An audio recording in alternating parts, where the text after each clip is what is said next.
Já disse, o nosso objetivo aqui não é trazer um estudo, então não tem como abordar todos os aspectos do texto, mas eu chamo a atenção para o que Jesus disse: estive morto,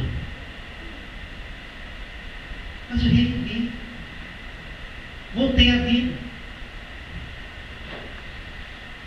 Isso para nos chamar a atenção ou para nos lembrar que Jesus também padeceu. Jesus passou por sofrimento, Jesus passou por humilhação, Jesus passou por rejeição, Jesus passou pela cruz, Jesus foi morto, mas ele reviveu.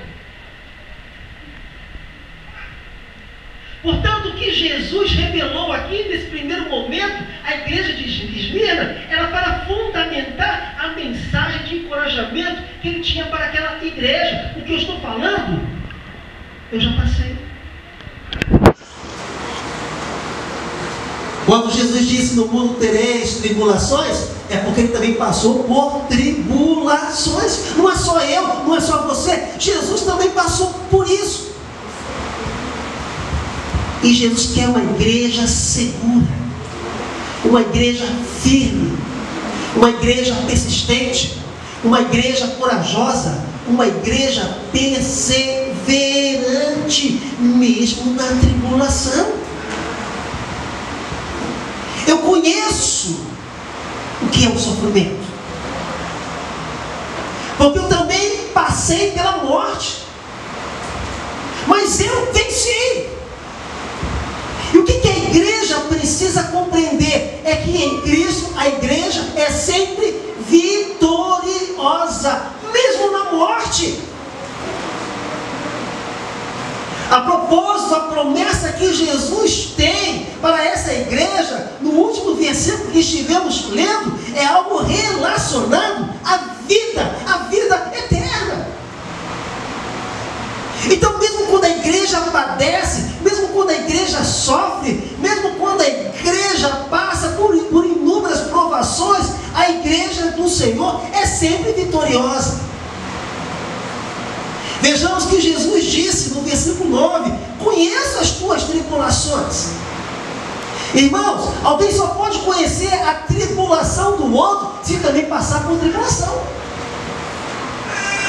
Eu não sei o que é a dor de ser mãe, a dor de dar à luz.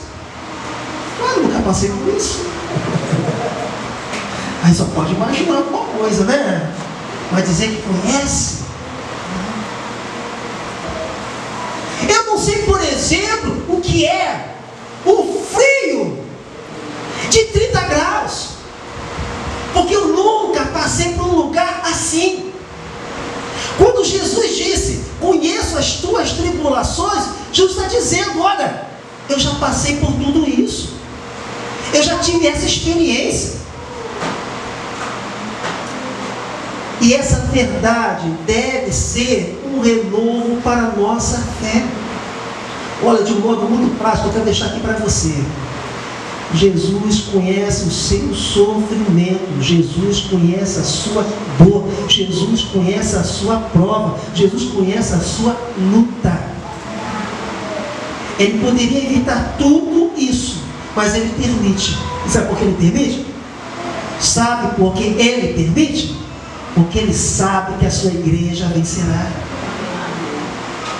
A igreja do Senhor, ela não é derrotada.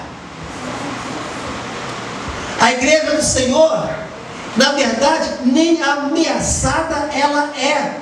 O que o diabo faz é apenas uma encenação para tentar nos intimidar. Porque não existe ameaça. Ele não tem poder para isso. Ele não tem poder para fazer nada. Porquanto as portas do inferno não podem prevalecer contra a igreja do Senhor. O grande entendimento que nós precisamos ter, à luz do que estamos trazendo aqui à luz: não temas as coisas que tens de sofrer. Não temas as coisas que tens de sofrer. Não temas as coisas que tens de sofrer.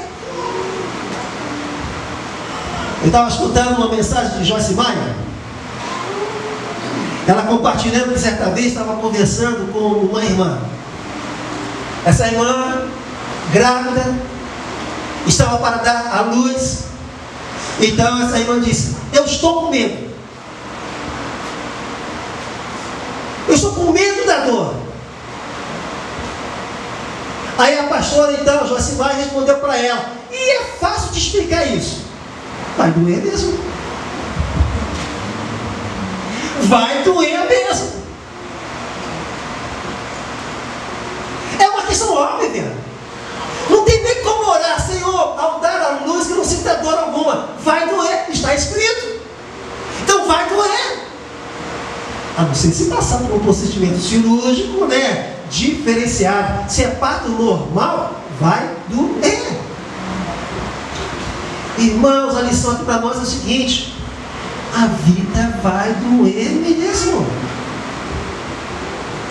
Enquanto eu e você estivermos aqui na terra, vai doer mesmo. Em relação a essa experiência que contei no início, foi o quê? Uma experiência de dor. E às vezes a gente pensa sobre fidelidade: já que eu sou fiel ao Senhor, não vou passar por sofrimento. Já que eu sou fiel ao Senhor, não terei provações dolorosas. Mas vejamos o que Jesus também disse à igreja de Esmirna: conheça a tua pobreza. A nossa época tem esse entendimento equivocado. Enquanto uma igreja tem grandes recursos, enquanto uma igreja tem templos luxuosos, essa é uma igreja abençoada.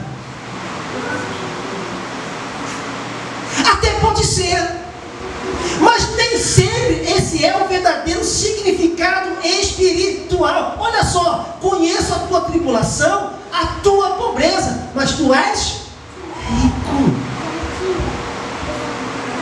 E a riqueza aqui dessa igreja, qual era? Não era em termos financeiros, não era em termos de estrutura física, não era em termos do tempo, mas era uma riqueza espiritual, uma riqueza que não pode faltar na nossa vida.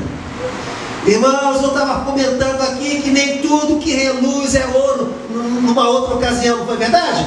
Nem tudo que reluz é ouro. Às vezes alguma coisa que chama a atenção do mundo, traz grande impacto para a sociedade, diante do céu não é nada. Porque Deus não vê a aparência, mas Deus vê o nosso coração. E o que Ele quer encontrar no nosso coração? Uma riqueza de fé, uma riqueza de fidelidade, uma riqueza de sujeição, uma riqueza de obediência. E se não for assim, é meramente uma casca. E se não for assim, é meramente uma aparência. Essa igreja que estamos tratando aqui, a igreja de Esmirna, digamos, financeiramente, ou em termos de estrutura, não era rica, mas espiritualmente era uma igreja rica para com Deus. Aí tem uma diferença: podemos ser ricos para com os homens e não ser ricos para com o Senhor. Podemos ser ricos na terra, mas não, de repente não estejamos sendo ricos para com o céu. Não podemos nos iludir. O crente está sujeito a sofrer um acidente. O crente está sujeito a ficar doente. O crente está sujeito a sofrer uma injustiça, a um ato de covardia, a sofrer uma violência.